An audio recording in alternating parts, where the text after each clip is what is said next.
All right, so for today's video, I'm going to showcase a game that I've been playing off and on for the past couple of years. It's been in early access for the longest time. It finally hit its 1.0 official release today, and it's called Farthest Frontier. Now, some of you guys may have seen what this game is. We're just going to run through a lot of what's come out within its development cycle within the last year and a half or so, as well as what's being introduced for its 1.0 release. And it's a really, really solid game, guys. I cannot recommend it enough. There's a previous game called Banished. It's not related to this one, but it's a similar concept. This sort of medieval era city building defense sort of game where you just populate an entire brand new location in the middle of the wilderness with the new civilians. You get raided by raiders, and you just go from there. And I really like these kind of games. So, like I said, the game just hit its 1.0 release today. The game has officially left early access after 3 tremendous years of working with the community to make the game you want. And I want to say I've been around since, I don't remember when I bought the game, but I've been around since probably the first year that the game was in its early access. I remember seeing it somewhere, probably on the Steam marketplace or whatever, and I was just like, ooh, I'm going to play this. Because again, there's a similar game called Banished that came out back in 2014, and it was more or less the same thing. I also do want to take a look at Manor Lords. I really like the concept of that game, but I'm waiting for more, I guess, polish and features to be put into that game before I give it a once over. But yeah, so team is thrilled to have reached this milestone. We hope you enjoy the version 1.0, where they've added a lot more stuff since. If you already have been with us during the early access, be sure to fully restart your Steam, yada, yada, yada. With your input support, the game grew dramatically during early access. Here's a quick rundown of what was added: custom game options, spiritual system, minimap. This is pretty much a lot of stuff that I think has been in it that was introduced, I think, within the last year or so. They did some pretty heavy updates leading up to the 1.0 release, but one of the major things that they've added, at least for this 1.0, is the talent system. It's hundreds of points. Actually, I think this guy right here. Revamped progression with a 142 point tech tree, which is pretty nice. This was not in the game the entire time, and now I've already played a new civilization for about a few hours today, and yeah, there's a lot of points that you can sink into the tech tree, so that's kind of nice. I'm interested to see how far that goes, especially into the end game. Monuments and victory conditions, haven't seen that stuff yet. Again, 4 hours doesn't really get you through too much.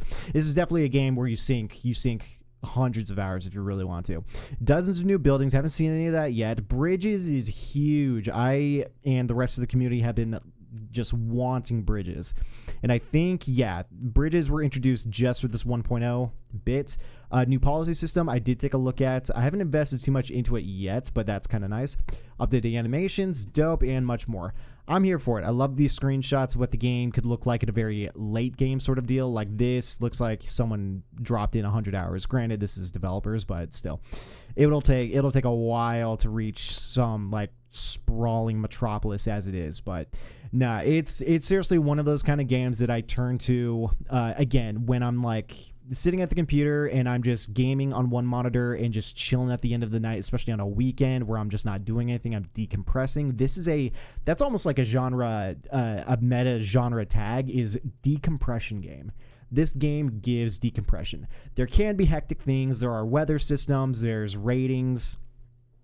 Getting raided by raiders, just coming in and attacking stuff. So there's a lot of things that can happen in the game that you're just like, oh crap, I got to deal with this real quick.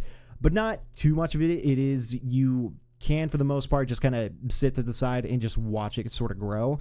And it's nice. I enjoy it. It's really one of those fun games that I just kind of tune out from and just kind of decompress for a few hours, or for a day, even on a Saturday or a Sunday. I'm just vibing, listening to some music, listening to a podcast, whatever. It's a fun time. Now, the game used to be $30. They did raise it up by $5, but I believe will be discounted during the upcoming Steam Autumn sale. So if you guys want to pay the $35 for basically an indie dev game, or drop $30 during any sort of sale that's coming around, then yeah, I'm here for it. Either way, solid game. I would definitely recommend anyone check it out. And then, yeah, a lot of stuff to this skill tree.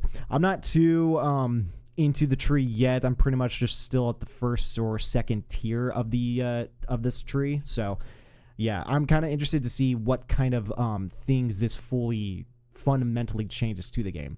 I played through the game to the end game, fully upgraded everything a few times, but I really did not want to play the game for the past months at this point. Like, I think I played it earlier this year, and I was just like, I know they're coming out with the 1.0. I'm going to wait until it gets out, and then I'm going to really dive into it. So this is pretty much what I'm going to be playing for the foreseeable future.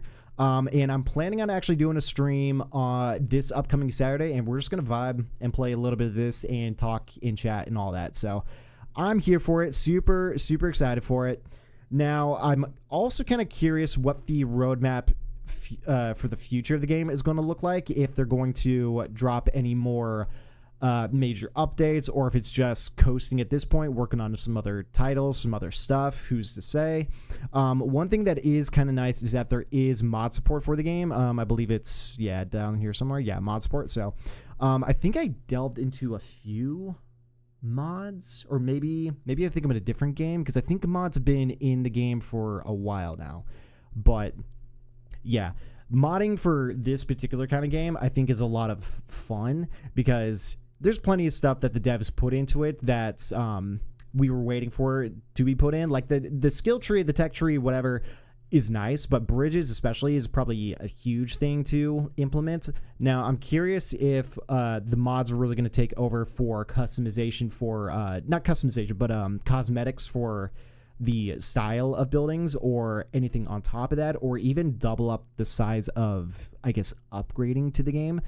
Because the unfortunate side of this kind of game is that it does eventually hit an end point where there's nothing more for the game to kind of build on top of. You maxed out what the game will hit in terms of content with upgrades, because you upgrade the town hall, and that is basically the checkpoint to allow you to upgrade your components further or build new buildings, but eventually you run out of stuff to do, and then you're just expanding outwards until you take over the entirety of the map.